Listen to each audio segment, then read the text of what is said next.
ఏ దేశ చరిత్ర చూసినా ఏమున్నది గర్వకారణం అన్నాడు ఓ కవి. కానీ ఈ భారతదేశ భూమి పొరలల్లా కప్పబడిన చరిత్ర తవ్వుతుంటే విశాలమైన వెలుగులు మబ్బులచే తొక్కబడిన చుక్కలు. ఆ చుక్కల చరిత్రే ఈరోజు తవ్వుతున్నారు. 3/1/2004 తెలంగాణ ప్రజా సాంస్కృతిక కేంద్రం స్ఫూర్తి గ్రూపు ఆధ్వర్యంలో ప్రథమ మహిళా ఉపాధ్యాయురాలు సావిత్రిబాయి పూలే 193వ జయంతి ఉత్సవాలను నిర్వహించారు. ఈ ఉత్సవాలకు శివన్నారాయణ అధ్యక్షత వహించగా శారద గారు, పాషా గారు, కేకే ప్రసాద్ బాబు గారు, షేక్ షేక్వాలి, యాదగిరిరావు, ఆర్ఎస్ఆర్ ప్రసాద్, గోవిందరావు, అంజలి, రుక్కయ్య, జయప్రకాష్, నరసింగరావు తదితరులు పాల్గొని సావిత్రిబాయికి ఘనంగా నివాళులర్పించడం జరిగినది.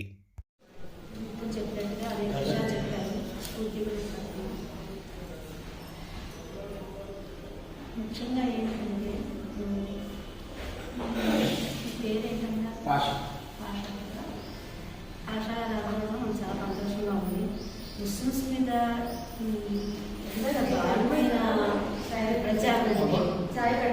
సావిత్రిబాయి పూలే జయంతి సందర్భంగా ఈరోజు ఈ కార్యక్రమం తీసుకున్న స్ఫూర్తి సంఘం నాయకులందరికీ కూడా పేరు పేరున నమస్కారాలు, ధన్యవాదాలు తెలియజేస్తా ఉన్నాం. ఐద్వా తరఫు నుంచి ఈరోజు 193వ జయంతిని పురస్కరించుకుంటూ మనము ఏదైతే ఈరోజు ఆమె జయంతిని నివాళులు అర్పిస్తున్నామో ఆమెకు ఇది ఎంత చేసినా తక్కువే అనేది ఈ సందర్భంగా మాట్లాడుకోవాల్సిన అవసరం మన మీద ఉంది. జయంతి అనేది ఆమె జయంతి పుట్టగానే అసలు ఆమె భావాలు కానీ, ఆమె తీసుకున్న నిర్ణయాలు కానీ, ఆమె పెరుగుతున్నప్పుడు ఆమె ఆలోచన కానీ, ఆమె ఆలోచన తీరు కానీ మనం అందరూ ఇది కిందికి తీసుకుపోవాల్సిన అవసరం మన మీద ఉంది. ఈ సావిత్రిబాయి పూలే జన్మదిన సందర్భంగా మనం రకమైన పెట్టుకోవాలి.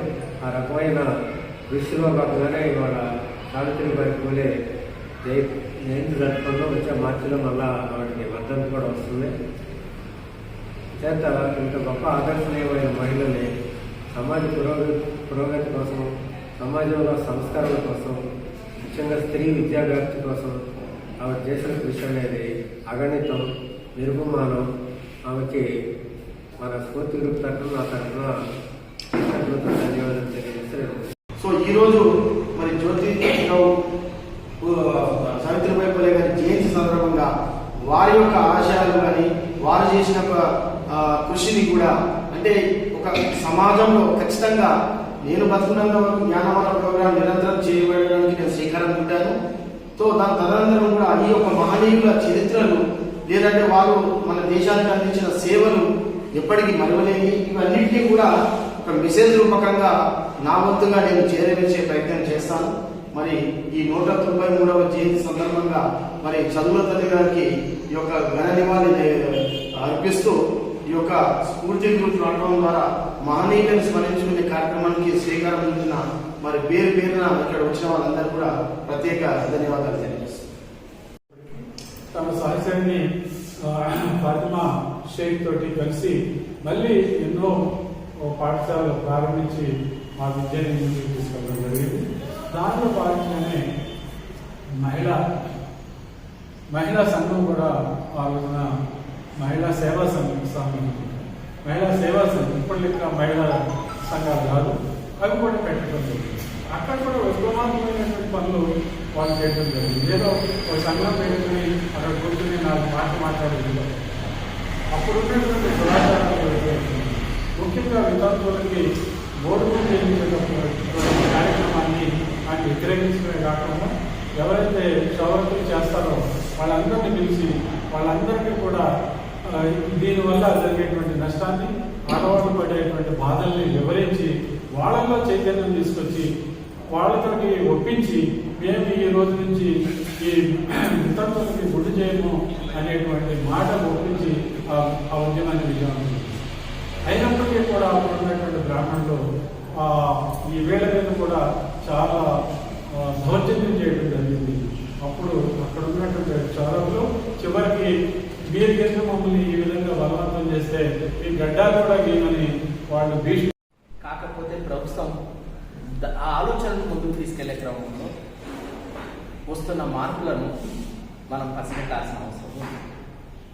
కొంతలో కొంతైనా ఇప్పుడున్న పరిస్థితుల్లో దాన్ని ఎలా తీసుకెళ్ళాలి అనే కోణంలో ఆలోచించి ఒక స్పష్టమైన ఈ సావిత్రిబాయి జయంతి సందర్భంగా మేధావులుగా ఆలోచన పరులుగా కార్యశీలకుల మనం చేయాల్సిన ప్రయత్నం ఏదైనా ఈ సందర్భంగా ఒక తీర్మాన రూపం తీసుకుంటే చక్కగా ఉపయోగపడుతుంది నా అభిప్రాయం. ఎందుకంటే ప్రస్తుతం రాజకీయాల్లో చాలా మార్పులు వస్తున్నాయి. మార్పుకు తగ్గట్టుగానే మహానీయుల ఆలోచనలను సమాజానికి అందించాల్సిన అవసరం మన మీద ఉన్నది. ఎందుకంటే మనం ఆల్రెడీ మన మంచి రాబోయే భావితరానికి మంచి సమాజాన్ని అందించాల్సిన బాధ్యత అందరి మీద ఉంటుంది. కాబట్టి అలాంటి సమాజం ఈరోజు మహానీయుల గురించి తెలుసుకోలేని పరిస్థితిలో ఉన్నారు. వాళ్ళ ఆలోచనల గురించి కూడా తెలియని పరిస్థితిలో ఉన్నారు. ఒక ఫ్లెక్సీ కొట్టడానికి వెళ్ళాను. ఆ కుర్రోడు, ఇద్దరు కుర్రోళ్ళు ఉన్నారు. ఒక అబ్బాయి డిగ్రీ చదివాడు, ఇంకొక అబ్బాయి ఇంటర్ చదువుతున్నాడు. నేను పెరియార్ గారిదే లేకపోతే ఇంకోటిదో అంబేద్కర్దో ఆ ముద్రించడానికి వెళ్ళినప్పుడు వీళ్ళెవరు అని అంటున్న పరిస్థితి. అంటే వీళ్ళెవరో నీకు తెలియదా అని అడిగాను. మాకు తెలియదు. మీ పాఠ్యాంశాల్లో మీ పుస్తకాల్లో చూసుకోలేదా అని తెలియదు. అంటే మరి మీ చరిత్ర మీకు వరకు వచ్చారు కదా, కనీసం ఆ పాఠ్యాంశాలు ఉంటాయి. పేరు విన్నాం కానీ మేము ఈ యొక్క పేర్లను బట్టి ఎవరో వ్యక్తులు అనుకుంటున్నాం కానీ వీళ్ళని మేము అనుకోవటం లేదు అనుకుంటున్నాం. వాళ్ళకు పేర్లు మాత్రమే తెలుసు, కానీ వాళ్ళు చేసిన త్యాగం తెలియదు. సమాజం మార్పు కోసం వాళ్ళు చేసిన కృషి తెలియదు. అంటే ఇక్కడ అన్ని నాకు అప్పుడు అర్థమైంది అంటే మనం నేర్పాల్సింది ఎవరికి, తెలియజేయాల్సింది ఎవరికి, వాళ్ళు ఎందుకు చేయలేకపోతున్నాం అనేది కొంత ఆలోచన పడ్డ పరిస్థితి. దానికి ప్రత్యామ్నాయంగా ఏదైనా కాస్త మార్పును కోరే సంస్థలు, మేధావులు, వ్యక్తులు ఏదైనా ఒక ప్రయత్నపూర్వకంగా ఏదైనా కార్యాచరణ రూపంలో తీసుకుంటే కొందరికైనా కొంత ఉపయోగం ఉంటుందన్నది నా ఆలోచన.